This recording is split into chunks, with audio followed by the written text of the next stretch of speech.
Ya, ¿estamos viendo las diapositivas? Sí, doctora. Sí, doctora. Muy bien. Vamos a trabajar este último tema para el examen de la segunda fase. Hablamos de ondas. ¿Por qué tenemos que hablar de ondas? ¿Por qué es importante trabajar este tema? Porque en medicina hablamos del mecanismo de audición y el mecanismo de visión. Es importante, hay fundamentos físicos que nos permiten explicar cómo es este mecanismo de audición y también el mecanismo de visión. Y no solo por eso, sino también por las técnicas de diagnóstico médico. Entonces, en la naturaleza existen dos clases de ondas: las ondas mecánicas y las ondas electromagnéticas. ¿Cuál es la diferencia entre las dos? Básicamente, ¿cómo se propagan? Para que las ondas mecánicas puedan pasar de un lugar a otro lugar, necesitan de medios elásticos, necesitan de medios materiales, ya sea sólido, líquido o gaseoso. Sí o sí. Es decir, las ondas mecánicas no podrían viajar por el vacío. Si nosotros estamos en una habitación y quitamos todo el aire, nos va a quedar vacío. Por ese vacío no van a poder viajar las ondas mecánicas. Las electromagnéticas sí. Para tener una idea, la luz es una onda electromagnética y ella sí puede viajar por el vacío. Miren que la luz llega desde el sol y pasa por todo medio, ¿no? Además, por el vacío. Esa es la diferencia fundamental. Los dos grupos de ondas vamos a estudiar, pero vamos a comenzar ahora con las ondas mecánicas. Las ondas mecánicas se originan de un movimiento. A ver, les voy a compartir otras diapositivas. Las ondas mecánicas, como les decía, se originan de un movimiento que se llama movimiento armónico. ¿Ya? Se llama movimiento armónico.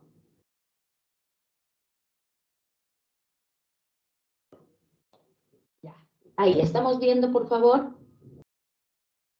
Sí, estamos viendo el péndulo que se está moviendo, la esferita que se está moviendo. Sí, doctora.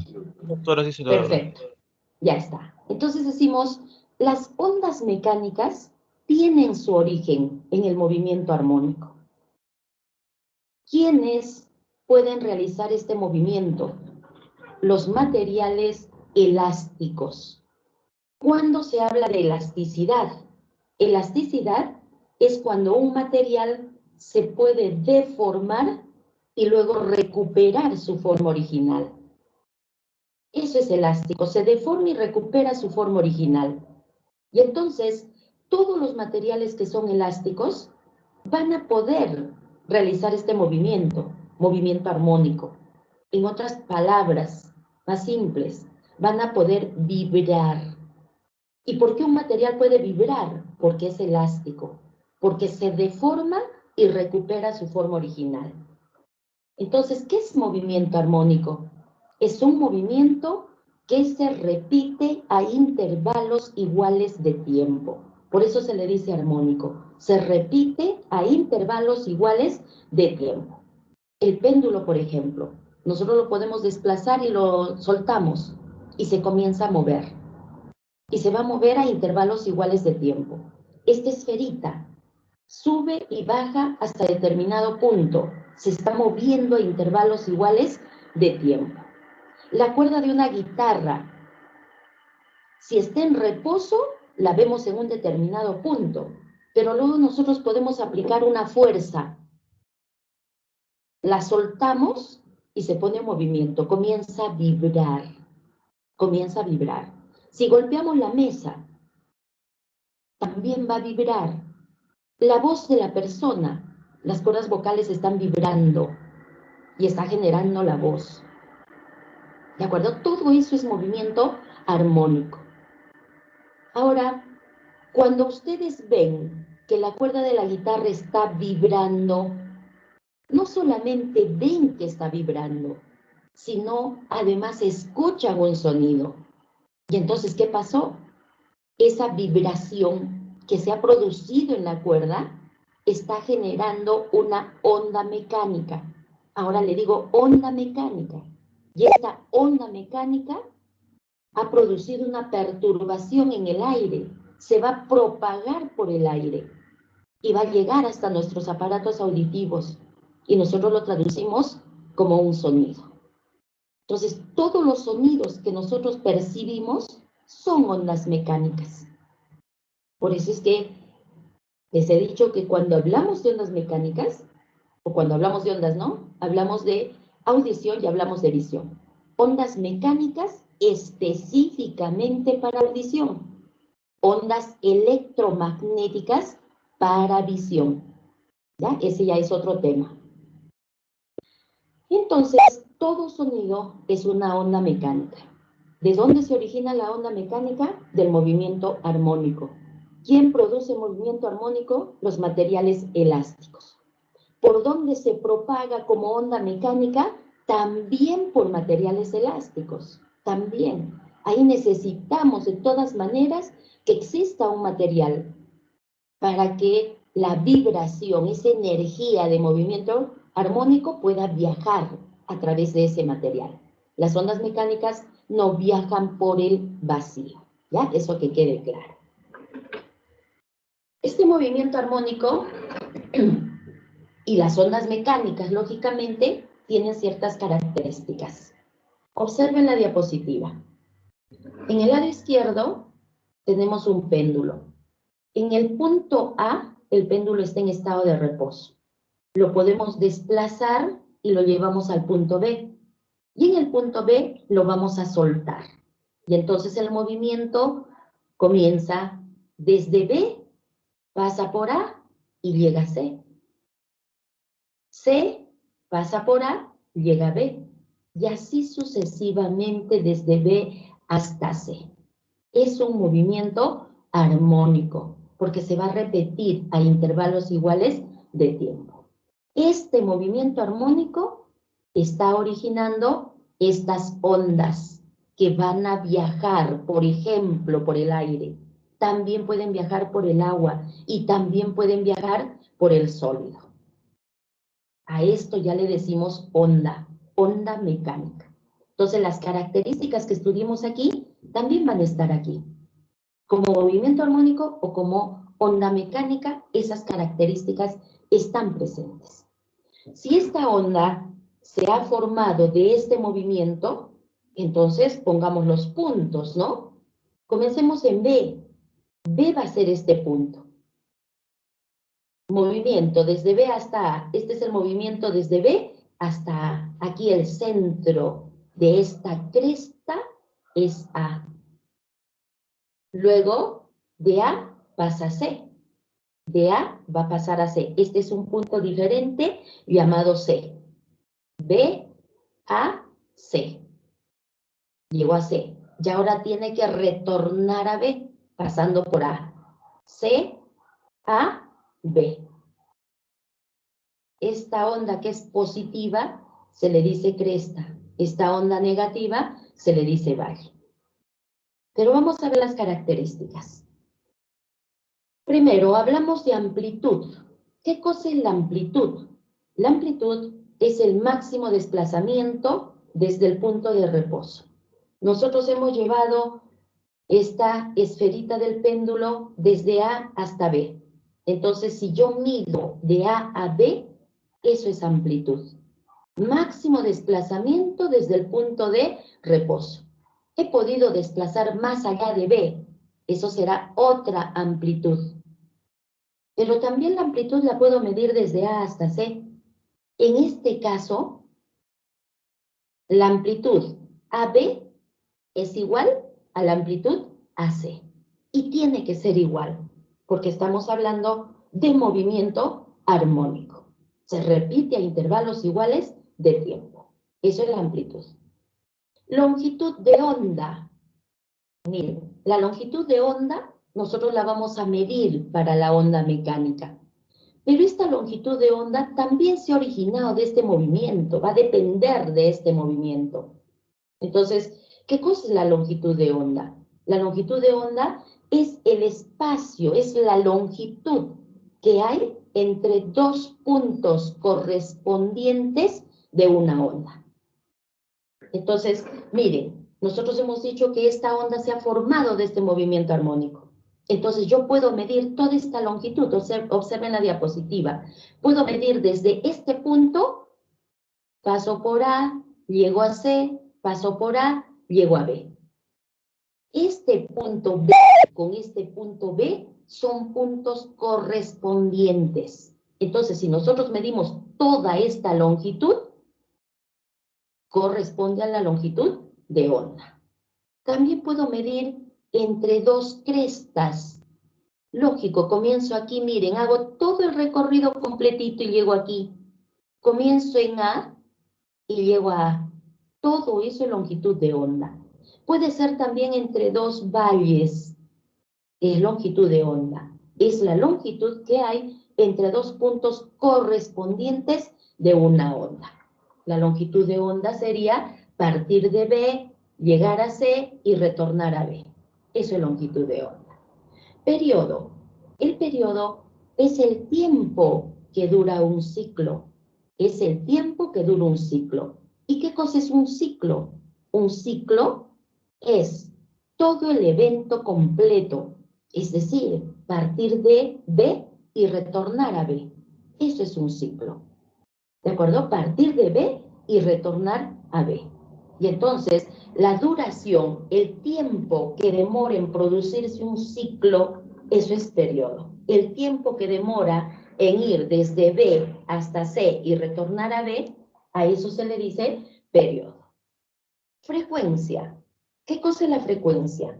Frecuencia es contar cuántos ciclos se producen en un segundo. Estamos hablando del sistema internacional.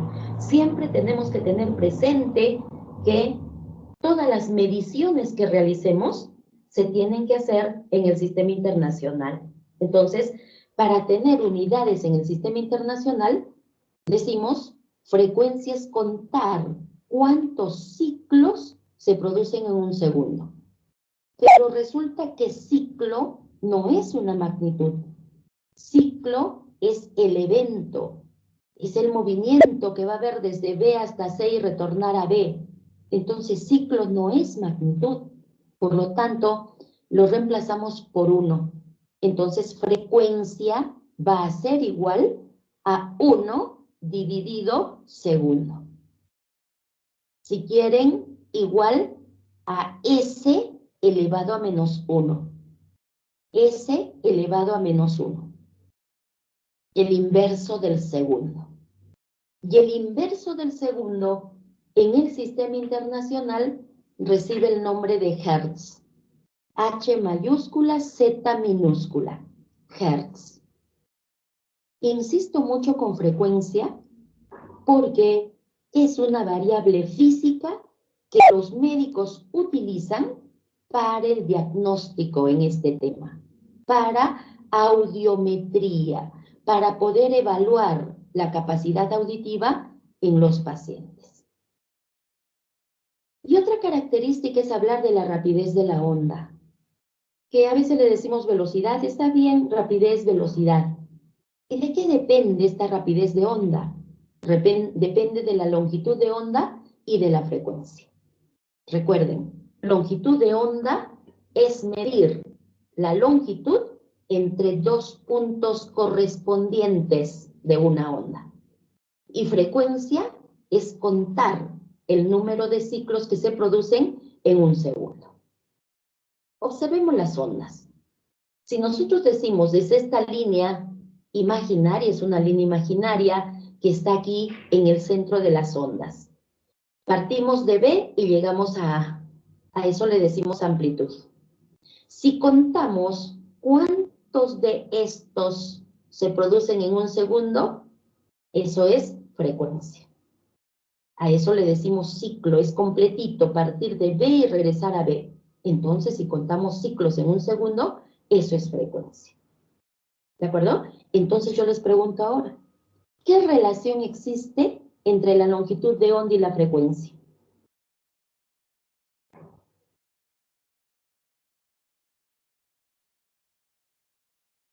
A ver, los escucho. ¿Qué relación existe entre la longitud de onda y la frecuencia? ¿Existe relación directa? ¿Existe relación inversa? ¿Qué relación existe entre longitud de onda y frecuencia? Yo creo que es una relación inversa. Inversa. Perfecto, ¿no? Porque miren, yo les pregunto,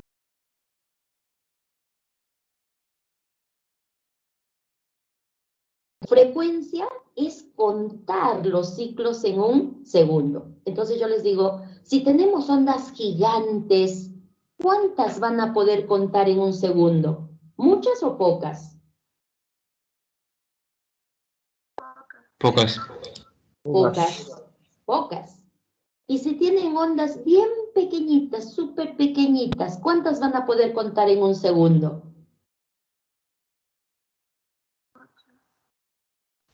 ¿Muchas? Muchas. Entonces existe relación inversa. Si la longitud de onda es muy grande, se van a poder contar pocas, porque recordemos que el periodo es cuánto dura un ciclo. ¿Cuánto dura un ciclo? Si son grandes, hay más duración, ¿no? Y entonces, entre longitud de onda y frecuencia, existe relación inversa.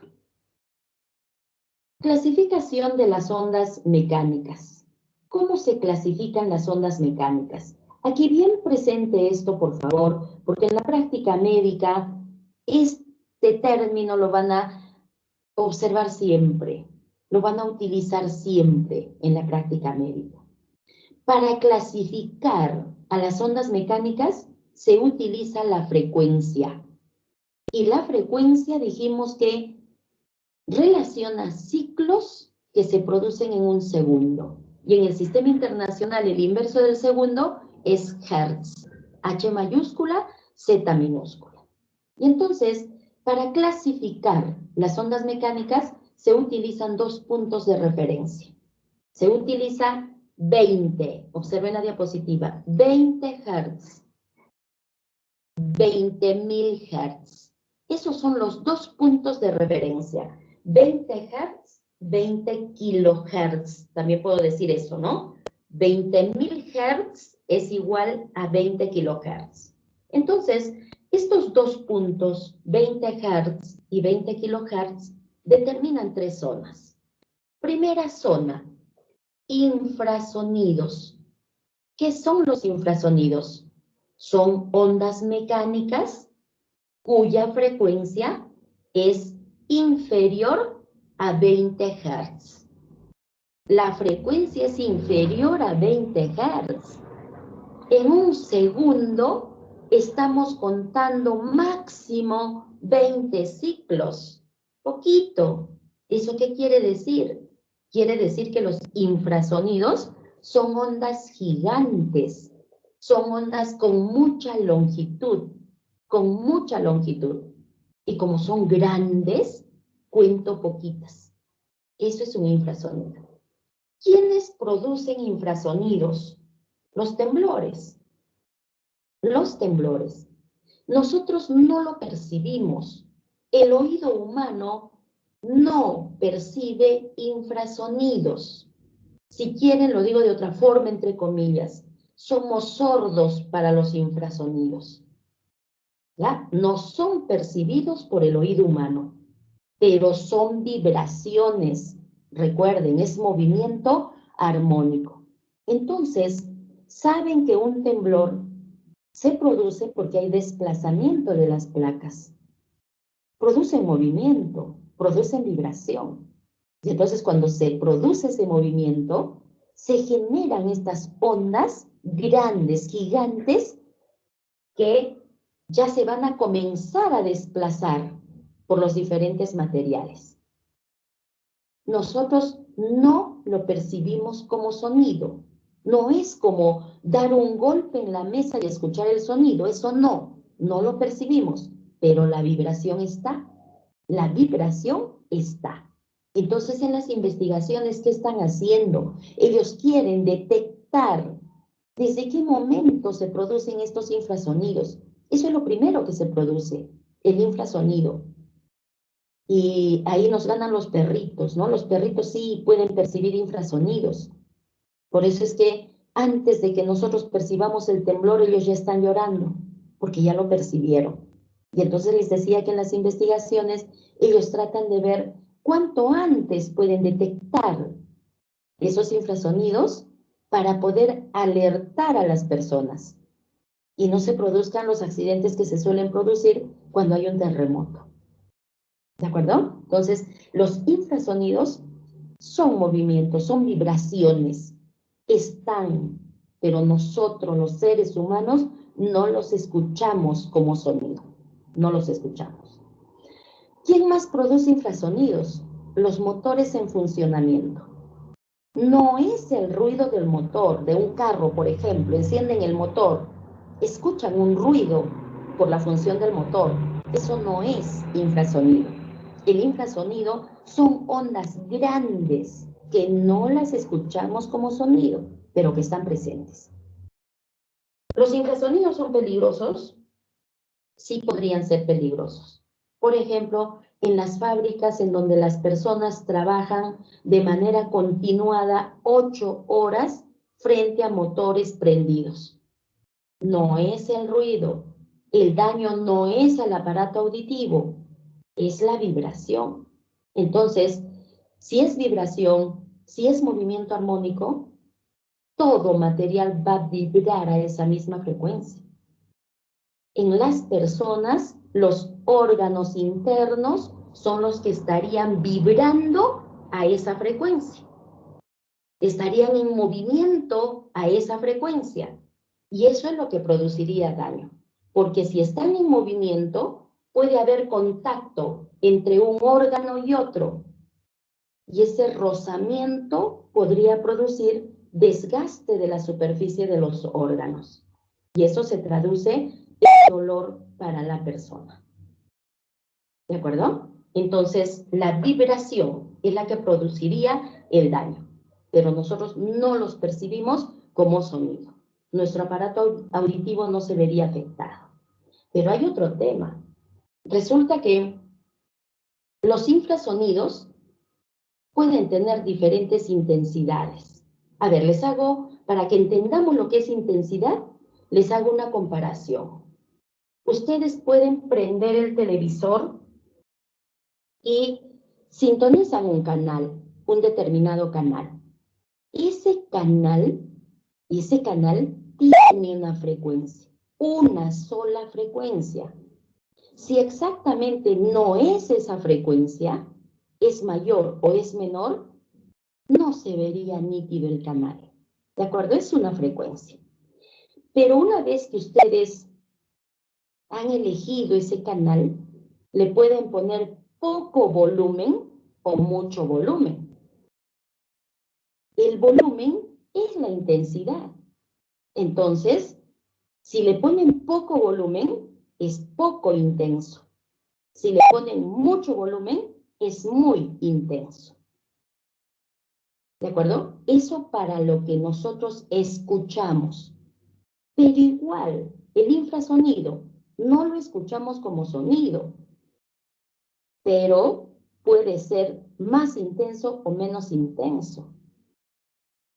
El infrasonido de un temblor de 3 grados es menos intenso que el infrasonido en un terremoto, más de 7 grados.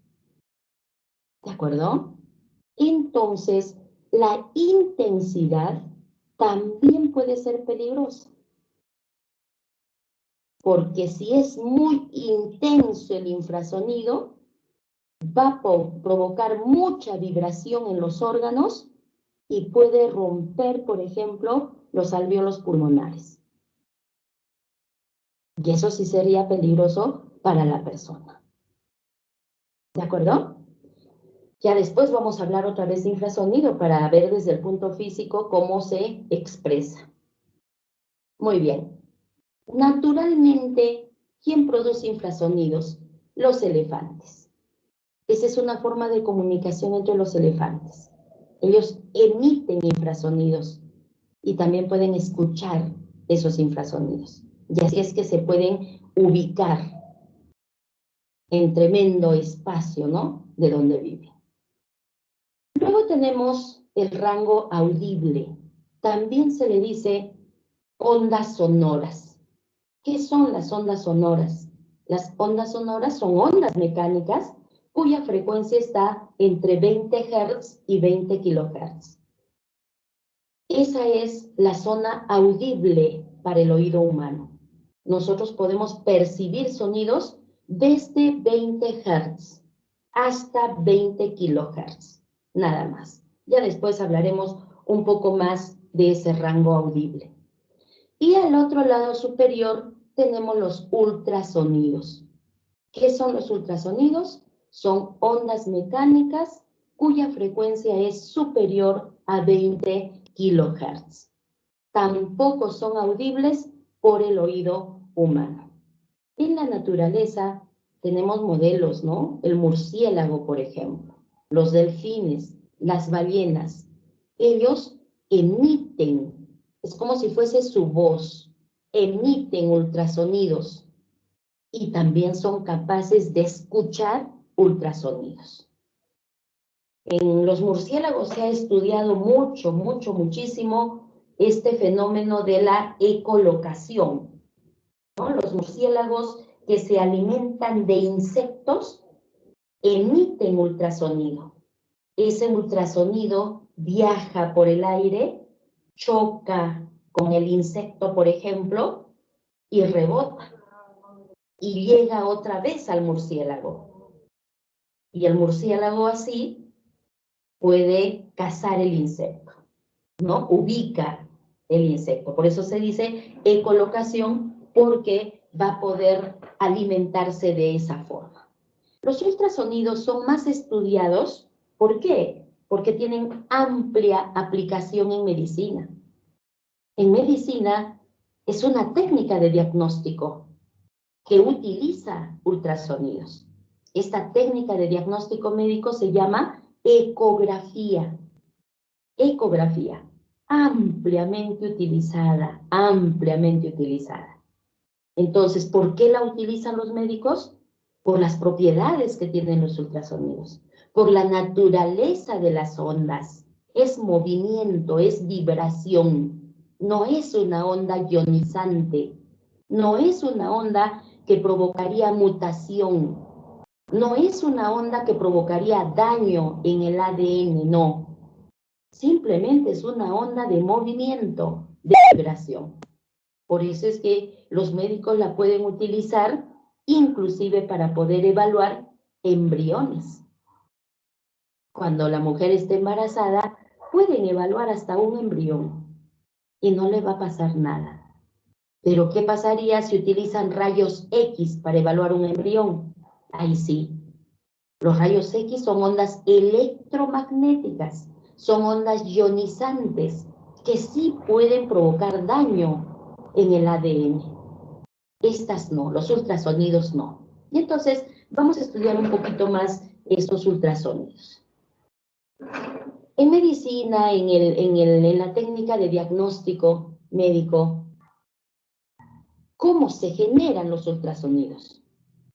Se generan por un efecto que se llama efecto piezoeléctrico. Aquí está, efecto piezoeléctrico. Y es muy simple el principio. ¿En qué consiste el efecto piezoeléctrico? Consiste en hacer pasar corriente eléctrica por cristales de cuarzo. Básicamente utilizan cristales de cuarzo. Cuando la corriente eléctrica pasa por los cristales de cuarzo, estos cristales se expanden y se contraen. ¿Y qué cosa es una expansión y una contracción? Es una vibración. Es un movimiento armónico. Se expande y se contrae. Cuando la corriente pasa por el cristal de cuarzo se expande y se contrae. Ahí sería movimiento armónico. Pero ese movimiento armónico del cristal de cuarzo genera ondas. Y las ondas que genera superan 20 kilohertz de frecuencia. Si están superando los 20 kilohertz de frecuencia, estamos hablando de ultrasonidos. Así de simple. Entonces, en el ecógrafo que utilizan los médicos, hay un transductor. Ya luego les cuento lo del transductor. Y en ese transductor hay cristales de cuarzo. Conectan el ecógrafo a la corriente eléctrica, prenden el equipo, el ecógrafo, y comienza a circular la corriente. Va pasando por los cristales y va generando el ultrasonido. Lógicamente que este instrumento médico utiliza determinada frecuencia, porque también el ultrasonido, por su intensidad, puede ser peligroso. ¿De acuerdo? Entonces, hay un rango de frecuencia que se utiliza en medicina y los médicos no tienen ningún problema. ¿Qué propiedades tienen los ultrasonidos? Los ultrasonidos tienen un comportamiento como la luz. Tienen ese mismo comportamiento. Para los ultrasonidos podemos hablar de las propiedades de la luz. Solo que ahora le vamos a decir propiedades de los ultrasonidos. ¿Qué propiedades son? ¿Qué propiedades son? Básicamente, reflexión, refracción. Expliquemos esto y esto que quede claro, por favor, que quede muy claro para la técnica de diagnóstico. Esto nos permite explicar la técnica de diagnóstico. Entonces, comencemos. Para poder explicar, para poder comprender cómo se comporta el ultrasonido, tenemos que tener dos medios de diferente densidad. Dos medios de diferente densidad. Medio 1, medio 2, observen la diapositiva. De hecho, que el medio 1 tiene menor densidad que el medio 2. Aquí, para explicar físicamente esto, siempre consideremos que vamos a tener una línea perpendicular a los medios. Esta línea recibe el nombre de normal. ¿De acuerdo? De normal. Tenemos una interfase. ¿A qué le decimos interfase? A la separación, a la línea que nos permite diferenciar el medio 1 del medio 2. Y de hecho debe existir esa línea porque tienen diferentes densidades. Muy bien. Entonces ahora vamos a hacer viajar una onda ultrasónica por el medio 1, esta de aquí. A esta le decimos onda incidente. Incidente, esta es la que va a viajar, está viajando por el medio 1 en línea recta y encuentra la interfase. Encuentra esta separación de otro medio que tiene más densidad. Cuando encuentre esta interfase, el ultrasonido cambia de dirección. Cuando ha cambiado de dirección, a este le vamos a decir onda reflejada. Onda reflejada. Onda incidente, onda reflejada. Y cuando se habla de sonido, a esa onda reflejada se le dice eco. Se le dice eco. Yo creo que algunos de ustedes han experimentado, ¿no? En una habitación vacía, a ver, una habitación vacía, totalmente vacía. Si ustedes de la puerta emiten un sonido, van a sentir el eco. Porque al estar vacía, hay libertad para que esa onda pueda viajar por el aire. Encuentra la pared, choque en la pared y se refleja, forma el eco. ¿Sí? En otros lugares, ¿no? Si están en un lugar que está rodeado por montañas, por cerros, igual se escuchan los ecos. Ustedes pueden gritar su nombre y van a escuchar su nombre. Porque ya les dije, ¿no? La voz humana es una onda mecánica. Igual viajaría por el aire, choca con el cerro y forma el eco. Y lo vamos a escuchar. ¿De acuerdo? Lo vamos a escuchar. Eso es reflexión. Pero también existe otra propiedad.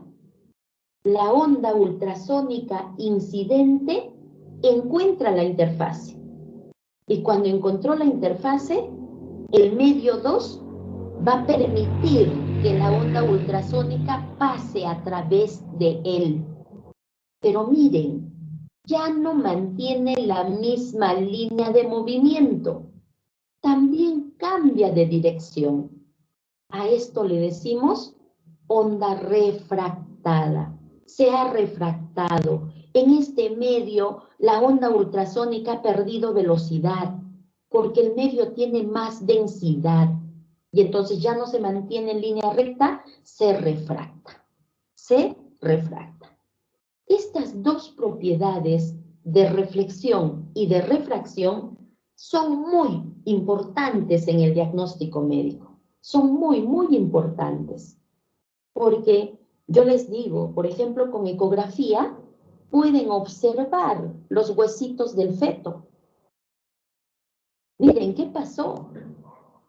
Se supone que el ultrasonido está pasando por la piel de la madre, por los tejidos que hay debajo de la piel de la madre.